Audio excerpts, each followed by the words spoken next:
क्या तुम्हारे साथ भी कभी ऐसा हुआ है कि तुमने फोन सिर्फ 5 मिनट के लिए उठाया था, लेकिन जब दोबारा घड़ी देखी तो 1 घंटा गुजर चुका था?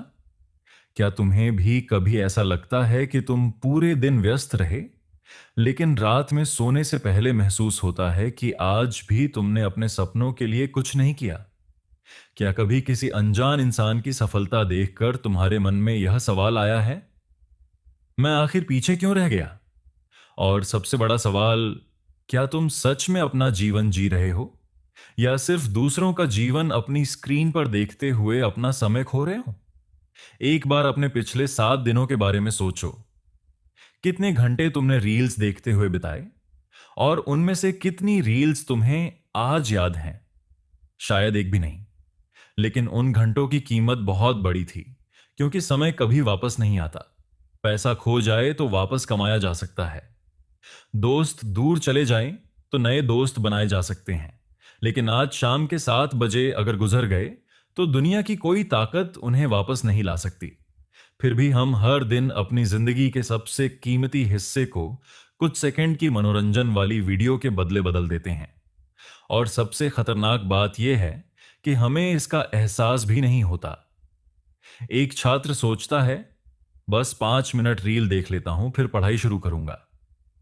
लेकिन 5 मिनट 10 मिनट बन जाते हैं, 10 मिनट 1 घंटा बन जाता है, और 1 घंटा धीरे धीरे उसके सपनों से चुराया हुआ समय बन जाता है। फिर रात में वही छात्र किताब बंद करके सोचता है, आज भी कुछ खास नहीं कर पाया।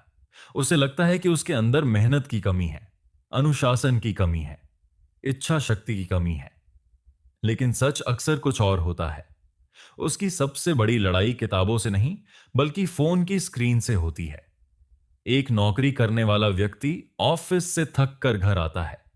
वह सोचता है, बस थोड़ा रिलैक्स कर लेता हूं, और फिर शुरू होता है अंतहीन स्क्रॉल। एक वीडियो, फिर दूसरी, फिर तीसरी, और पता ही नहीं चलता कि रात के 12 बज चुके हैं। सुबह फिर वही शिकायत होती है, मेरे पास समय ही नहीं है। लेकिन सच यह है कि समय था, बस वह धीरे धीरे हमारी उंगलियों के नीचे फिसल गया। सबसे दर्दनाक हिस्सा जानते हो क्या है? रील्स हमें सिर्फ समय नहीं घुमाती, वे हमें दूसरों की जिंदगी से तुलना करना भी सिखाती हैं। कोई विदेश घूम रहा है, कोई नई कार खरीद रहा है, कोई करोड़ों कमा रहा है, और हम अपनी जिंदगी को उनकी सबसे अच्छी झलकियों से तुलना करने लगते हैं। धीरे धीरे हमें लगने लगता है कि शायद हमारी जिंदगी उतनी अच्छी नहीं है। हम पीछे हैं, हम देर कर चुके हैं, हम पर्याप्त नहीं हैं। लेकिन हम एक बात भूल जाते हैं, हम उनकी पूरी जिंदगी नहीं देख रहे, हम सिर्फ उनकी हाइलाइट्स देख रहे हैं। और अपनी जिंदगी की तुलना किसी और की हाइलाइट्स से करना सबसे अन्यायपूर्ण मुकाबलों में से एक है।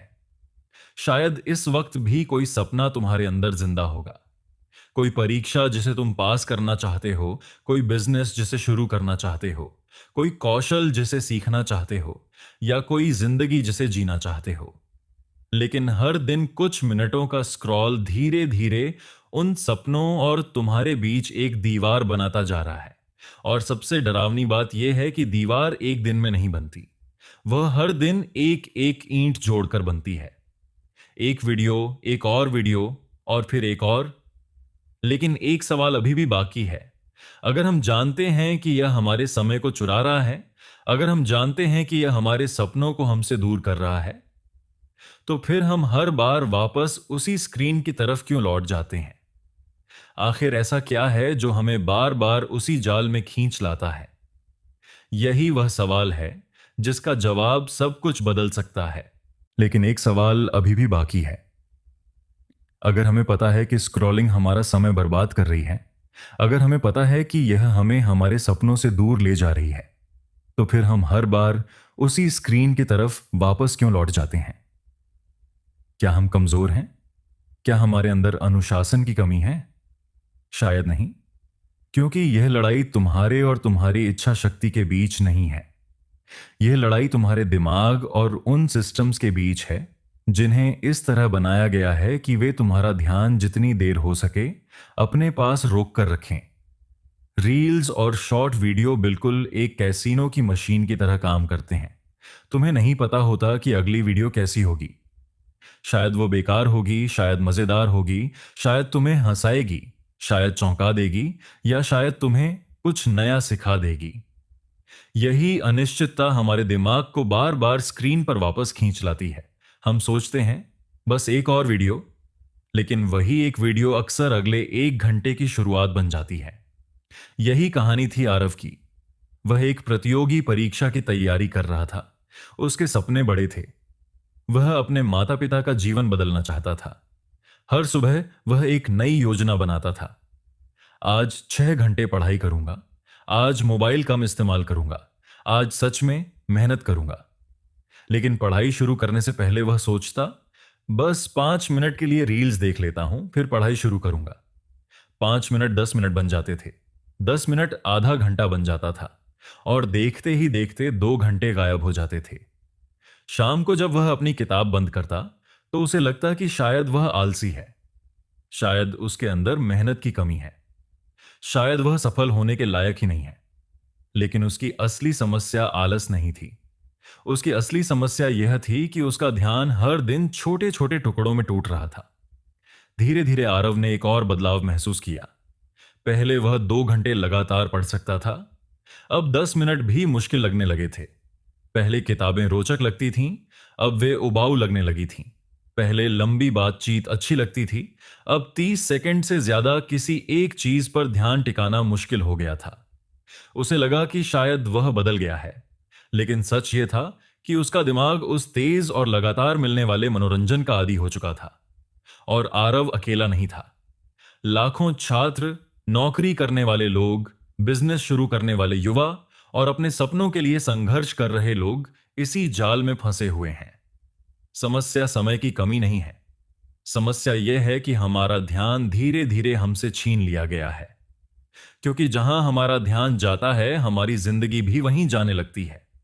सबसे खतरनाक बात यह है कि यह बदलाव अचानक नहीं होता।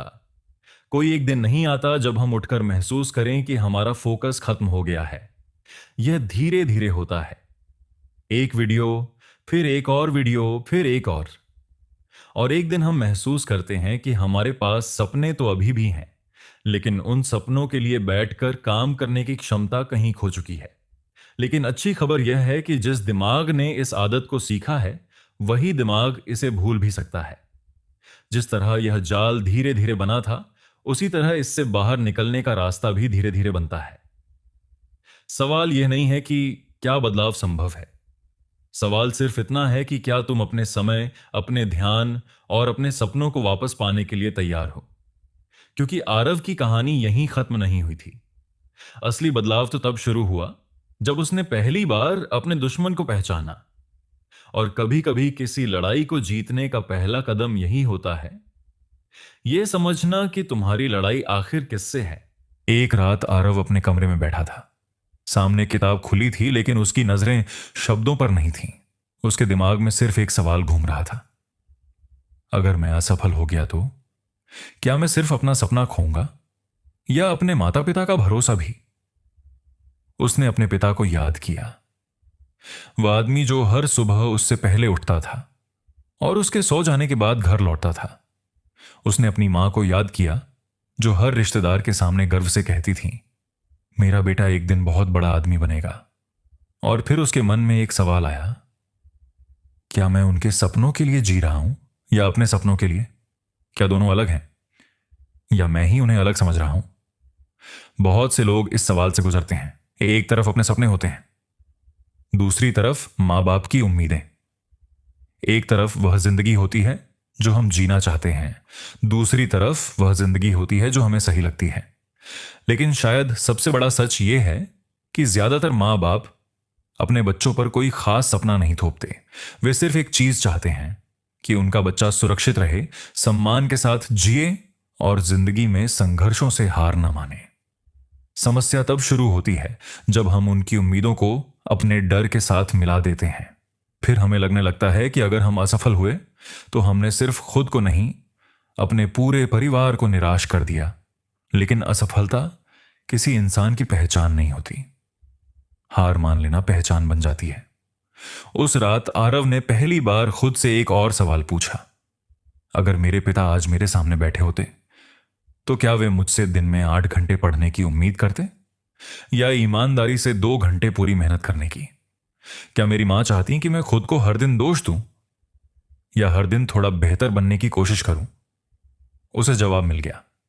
शायद उसके माता पिता को एक परफेक्ट बेटा नहीं चाहिए था। उन्हें बस ऐसा बेटा चाहिए था जो कोशिश करना बंद ना करे। अगले दिन आरव ने अपनी जिंदगी बदलने के लिए कोई बड़ा फैसला नहीं लिया। उसने सिर्फ छोटे फैसले लिए। उसने पढ़ाई के समय फोन को दूसरे कमरे में रखना शुरू किया। सुबह उठते ही मोबाइल देखने की बजाय 10 मिनट अपने दिन की योजना बनाने लगा।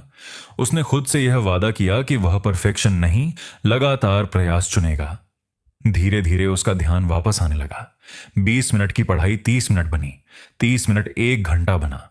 और एक दिन उसे एहसास हुआ कि उसकी सबसे बड़ी ताकत प्रेरणा नहीं थी, आदत थी। क्योंकि प्रेरणा हर दिन नहीं आती, लेकिन आदत हर दिन काम करती है। और शायद यही इस कहानी का सबसे बड़ा सबक है। तुम्हें अपने माता पिता और खुद के सपनों में से किसी एक को चुनने की जरूरत नहीं है। अगर तुम्हारा सपना ईमानदार है, अगर तुम उसके लिए मेहनत करने को तैयार हो, तो एक दिन वही सपना तुम्हारे माता पिता की सबसे बड़ी खुशी बन सकता है। लेकिन उसके लिए तुम्हें एक फैसला आज लेना होगा। क्या तुम अगले 1 घंटे को भी स्क्रीन को दे दोगे, या उसे उस जिंदगी को दोगे जिसका सपना तुम सालों से देख रहे हो? क्योंकि 5 साल बाद तुम्हारी जिंदगी इस बात से तय नहीं होगी कि तुमने कितनी रील्स देखी, ये इस बात से तय होगी कि तुमने कितनी बार खुद को चुना। और शायद आज अभी यही वह पल है जब तुम्हें फैसला करना है कि तुम्हारी कहानी का अगला अध्याय कौन लिखेगा, एल्गोरिदम या तुम।